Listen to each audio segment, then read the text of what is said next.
let's move on to what you were just talking about and what you were saying on Plat Chat. You know, going into Champions, everyone was thinking this is Group D, it's a group of death. You have former champions and world beaters. You got DRX and Liquid and Loud and Navi, you know, all in there. Such tough teams. Anyone can win.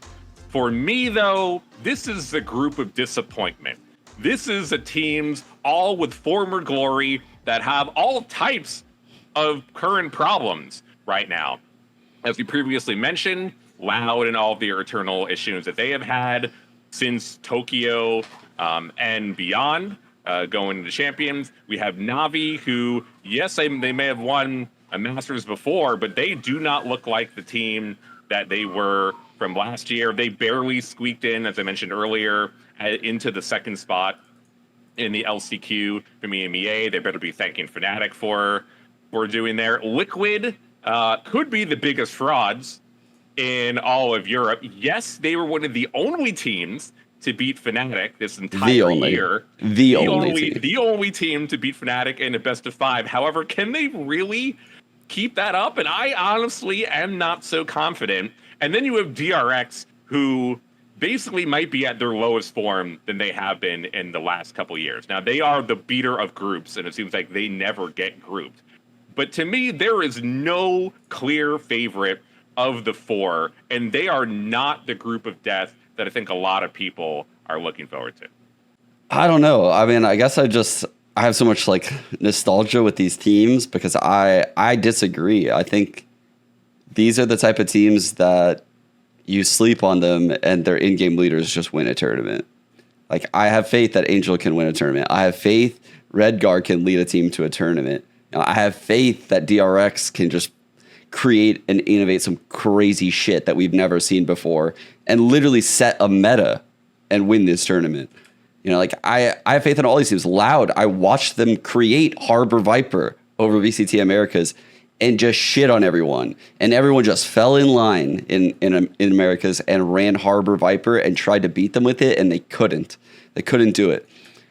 I think it was weird for Tokyo because they lost a step because they weren't running Harbor Viper for some reason. They stopped running the Harbor Viper comps at Tokyo, and they ran a lot of Aspas Neon, which was an interesting experiment. And I don't think they're going to like chill with that across all the maps. I really don't. I think it was a failed experiment.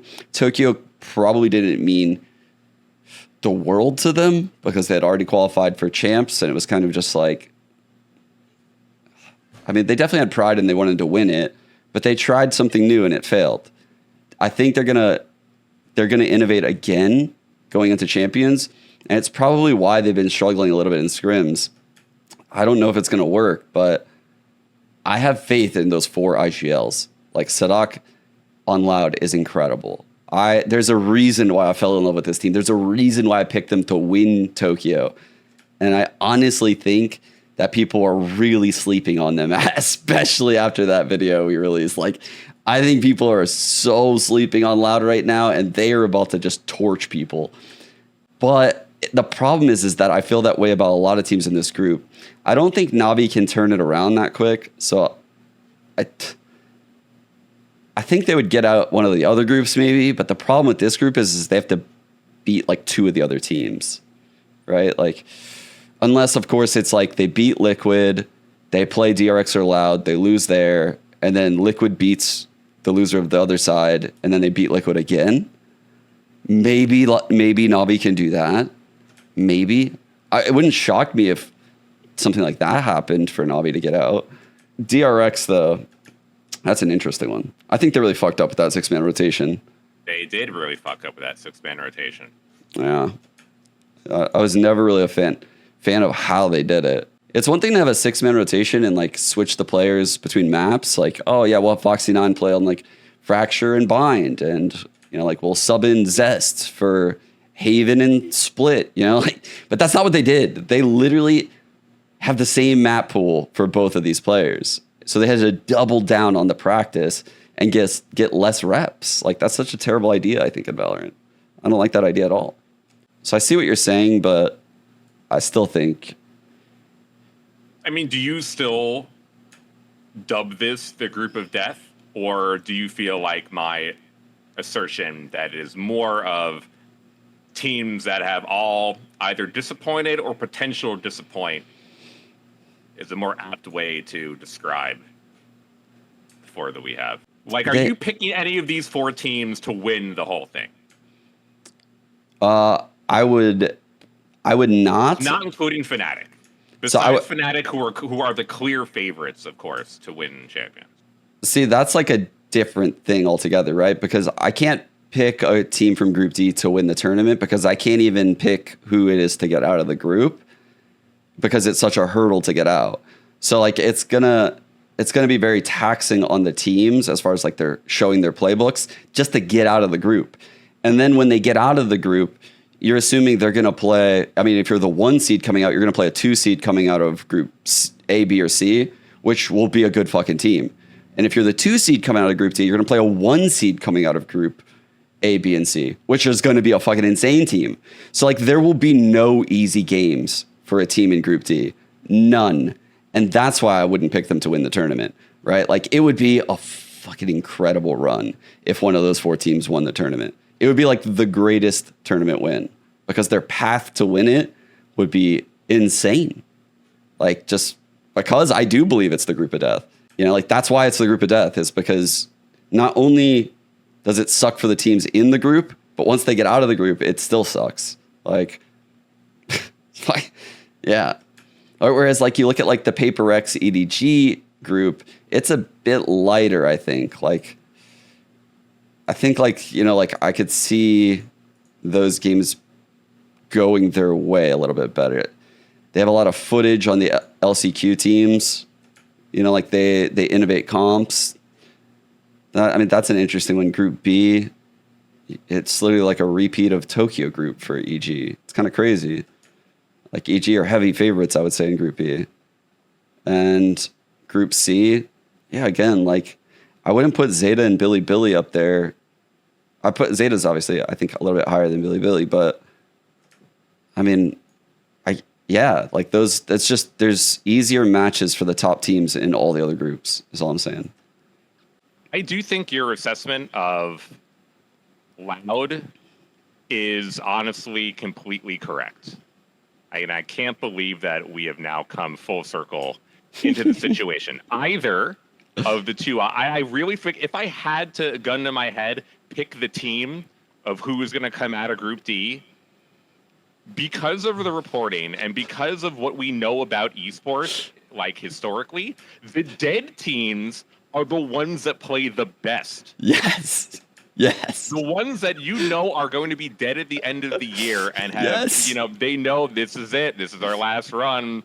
Let's just see what we could do. They end up going always to the finals. Yes. Going far in the tournament. So here are actually the two options for Loud. A, they know that Aspis is going to leave at the end of this year, and maybe who knows what is going to happen with the other players as well. And they're going to go out with a bang, and this dead team is now going to go on a run to the finals or the semifinals, or maybe even, you know, get the rematch against Fnatic and get revenge in the finals. Or they're going to take all of this reporting and all of this, you know, spotlight attention on them the past couple of days and use that to fuel themselves in anger and hatred and wanting to, you know, show the international scene that they're wrong and they don't know what they're talking about and that they're going to win. And that either of these options are going to lead Loud to be the best team in Group D. Yes, dude, I feel like it's going to happen. It's definitely going to happen. I've seen it happen so many goddamn times in esports, man.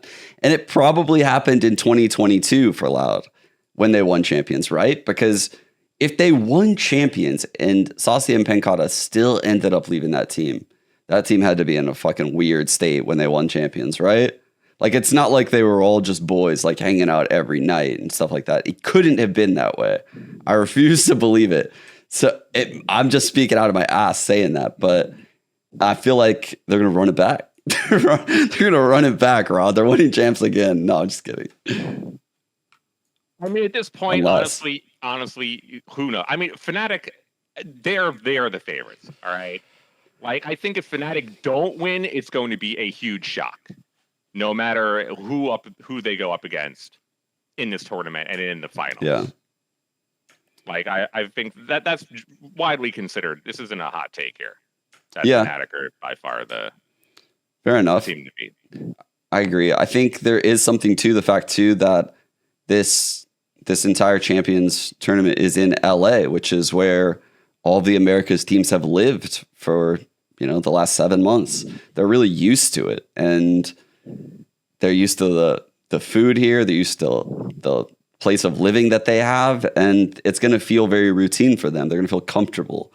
So they have that going for them, whereas no one really had that in Tokyo. It was just an even playing field.